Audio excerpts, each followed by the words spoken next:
Buenas amigos, voy a continuar un poco hablando del tema que publiqué en un vídeo hace unas semanas sobre crear un dogma. Em, Cuando definimos la palabra dogma, hablamos de un conjunto de teorías de carácter innegable que son el sustento para avanzar en el conocimiento o que dan el fundamento para cualquier sistema de ciencia, religión, etcétera. Muchas veces nosotros vivimos con dogma sin saberlo, o incluso muchas veces lo elegimos, pero sin ser conscientes de toda la repercusión que va a tener ese dogma en nuestras vidas. Nuevamente voy a hablar del dogma de yoga, que es un dogma en el que yo he estado mucho tiempo, que me apasionó desde un inicio. Cuando empecé a hacer mi transición de ser digamos, una persona común y corriente y empecé a tener esos chispazos de cambio, de transformación, de cuestionarme un poco la vida, exploré muchos campos. El activismo ambiental, exploré la comunicación audiovisual, exploré la enseñanza, exploré em, la escritura y luego cuando quería un poco ser coherente con la expresión del movimiento humano que yo vivía, pues como tenía ya un dogma de naturaleza o vivir en armonía, etcétera, pues el que más se adecuaba a ese, el método, el sistema que más se adecuaba a mi dogma, pues fue yoga, ¿no? Y entonces empecé. Claro, como cualquier persona, el yoga al inicio te apasiona, ¿no? Uno se enamora de toda la filosofía que hay detrás, de que sea milenario, de que sea del oriente, misterioso, y además como práctica que es hermosa, es muy bella y muy completa, que habla desde principios éticos, postura, respiraciones, trabajo de concentración, meditación y bueno, trascendencia, ¿no? El samadhi. Em, el único tema que veo es que dentro de tener este dogma, hay muchos métodos que al no adecuarse a esto, hacen que nuestra práctica sea absurda e incluso en casos sea idiota.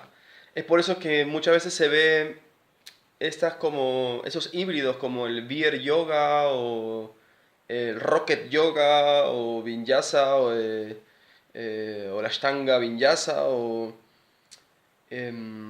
Iyengar, Bikram, ya que derivan o sea, de un dogma se derivan a métodos, ¿verdad? A métodos que tienen sus objetivos particulares. Pero que en cierto caso se diferencian del dogma, ¿no? Y tratan de que el método sea un dogma en sí. Es por eso que vas a ver a la gente que practica Iyengar que se viste muy similar. La gente que hace Power o Rocket Yoga igual. Los que hacen Ashtanga Vinyasa Yoga, que no se debe confundir con Ashtanga Yoga de Patanjali. Los que hacen Ashtanga Vinyasa Yoga, pues es muy claro ver que están dentro de un dogma que no les permite salir a probar otras variantes. ¿Qué sucede con todo esto? Que cuando empiezan a probar nuevas cosas o querer probar nuevas cosas, al no estar dentro del dogma, no se lo permiten, ¿no? En el caso del beer yoga. O sea, es estúpido, ¿no? Si tú quieres tomar cerveza y hacer una práctica de calistenia o de estiramiento, hazlo, ¿no? Pero tendrías que reflexionar en cuál es el dogma que está detrás. ¿Por qué llamarlo beer yoga y no simplemente haz tu vida, tómate tu cerveza, entrena y libera un poco del dogma que tiene que ser yoga todo? Al igual el vinyasa yoga, la ashtanga yoga, el iyengar yoga. Al final ves, por ejemplo, la gente que no usa peso, ¿no? No, no, el peso es un pecado, usar peso es un pecado. O usar barras, no, no, no, eso no es yoga, eso es gimnasia. Y entonces empiezan a ver estupideces como esa, ¿no? La gente al final, ¿qué quiere? Quiere libertad de expresión, quiere sentirse bien, quiere sentirse fuerte, quiere sentirse que expresa un nivel técnico con su cuerpo y además que puede hacer otras cosas como leer filosofía, ciencia, salir a bailar, tomarse un trago si desea, ser vegetariano o incluso comer carne, ¿por qué no? Si al individuo le hace bien. Y, y entonces cuando empiezas a reflexionar sobre tu dogma, empiezas a ver que realmente más es lo que te limita que lo que te libera. En mi caso yo viví una... Uy, mira este bigote. Viví una gran transición y cuando adopté yoga pues tenía ya un proceso previo, ¿verdad? Em, pero veo muchos casos en los que la gente no se replantea. Por ejemplo, son ejecutivos, son trabajadores, son o estudiantes y de pronto sienten este vacío existencial y sin replanteárselo, sin hacer un viaje interior, sin experimentar, explorar, automáticamente toman yoga o reiki o tai chi o etcétera, etcétera, etcétera como un dogma. Pero instantáneamente, sin pasar por un filtro en el que realmente decantan la información y ven de qué manera los puede ayudar para ser más libres. Entonces, repiten los mismos pasos. Vivían en una cárcel ejecutiva y ahora viven en una cárcel de yoga que les dice, tienes que ser así, tienes que ser asá, tienes que publicar fotos con frases bonitas en donde hagas una postura y digas que es yoga y etc. Y entonces se ve bastante absurdo y se ve que la gente se, se hace ese paradigma y más es la cárcel que se genera que la libertad. Disculpen si el video va a ser un poquito largo, a mí me gusta un poco expresar y hablar, y bueno, quien quiera verlo, pues bienvenido. Yo tuve una publicación que generó bastante movimiento en una página de yoga en Perú, en donde publiqué que el yoga moderno se estaba convirtiendo en una cárcel cool, una cárcel, digamos, popular para la gente, ¿no? Entonces mucha gente se molestó, aunque también mucha gente me dio la razón y compartía, no porque yo tenga la razón, sino porque sabían que hay un punto en el que tenemos en común al estar viendo las cosas tal cual son. Otra definición de dogma es algo que se da por hecho sin cuestionar. La gente no lo cuestiona. Y ahora el yoga moderno está viviendo bastantes situaciones y que al no cuestionarlas me hacen recordar pues cosas como la iglesia, cosas como que son más herméticas y al no cuestionar, al no ser cuestionadas, se toman como que son cosas casi sagradas, intocables. Cuando yo estaba dentro de la práctica de yoga, veía muchas cosas como el yoga es lo mejor para el estiramiento. El yoga es la mejor práctica que existe para el balance cuerpo-mente.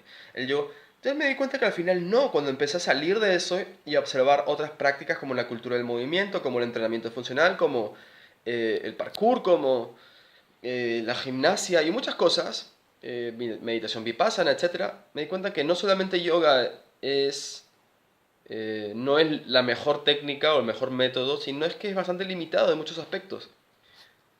Aunque por otro caso, por otra forma de verlo, yoga puede ser muy profundo si se toma la esencia de la práctica de yoga, se puede ampliar el abanico, como por ejemplo el señor Iyengar, él usaba pesas, él creaba props, que son como aditamentos, como son usar bloques, usaba una especie de mesas para la espalda, bancas, y usaba pesas, se ponía pesas en el pecho, etcétera, o se colgaba de unas sogas, y entonces él exploraba, era un innovador. Pero ¿qué sucede ahora? Sus seguidores siguen a Iyengar Yoga, entonces ya se hace una aberración porque como ya murió el señor Iyengar, ¿no? Bueno, o Maha Samadhi, digamos, falleció, murió, ¿no? Desencarnó su cuerpo físico. Se cortó la influencia de nueva información, entonces ahora solamente tenemos seguidores de un método muerto. Entonces no hay nueva información o hay muy poca información nueva, todo se sigue en base a algo que ya está creado y que no se va a renovar o que se va a renovar muy poco. O que si se renueva, la gente que hace Iyengar Yoga no lo va a aceptar. Entonces van a tener que nacer nuevos nombres para ese yoga, igual que la Ashtanga Vinyasa Yoga, en donde el trabajo de movilidad es muy pobre.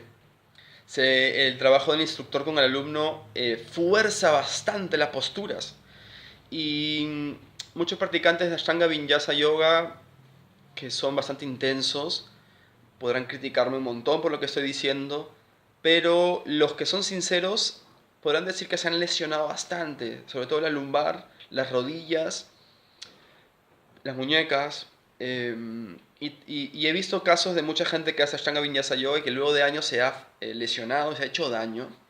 Y que he visto a instructores que dañan a sus alumnos, que se colocan detrás, hacen un abrazo y te fuerzan la postura, pero fuerzan en serio.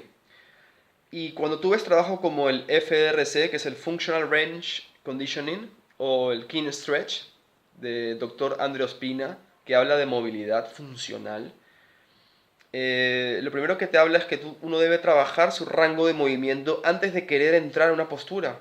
Porque al final una cierta postura o movimiento requiere prerequisitos, ¿no? Requiere un amplio rango de movimiento para llegar a la postura con la propia fuerza de uno, o la propia elasticidad de uno. Tener elasticidad y fuerza que pueda ser usable, ¿no?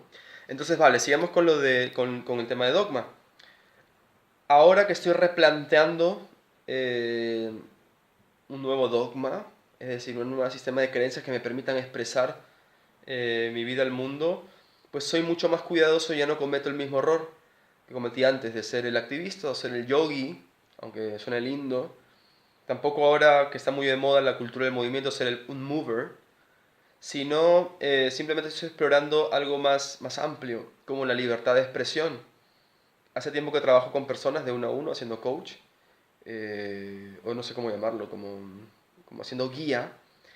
Doy entrenamiento funcional, expresión, acrobacias. Entonces, para mí el dogma de la libertad de expresión, o el atreverse para ser libre a través de la expresión, es un dogma que me apasiona porque me da bastante libertad, amplitud, y que puedo tomar a yoga como uno de mis métodos, pero que no me guíe ni me limite. Puedo tomar la cultura del movimiento, puedo tomar la meditación, puedo tomar varias, no todas, tampoco se trata de mezclar, pero sí puedo utilizar métodos que estén en base a atreverse para la libertad de expresión, para así poder hacer un trabajo mucho más eficiente, sobre todo conmigo mismo y luego con las personas con las que trabajo. Bueno, espero que les haya servido este video. Y nada, pueden comentarlo, enviarme mensajes privados si es algo más íntimo que quieren compartir. Y eso, compartirlo si desean. Buen sábado.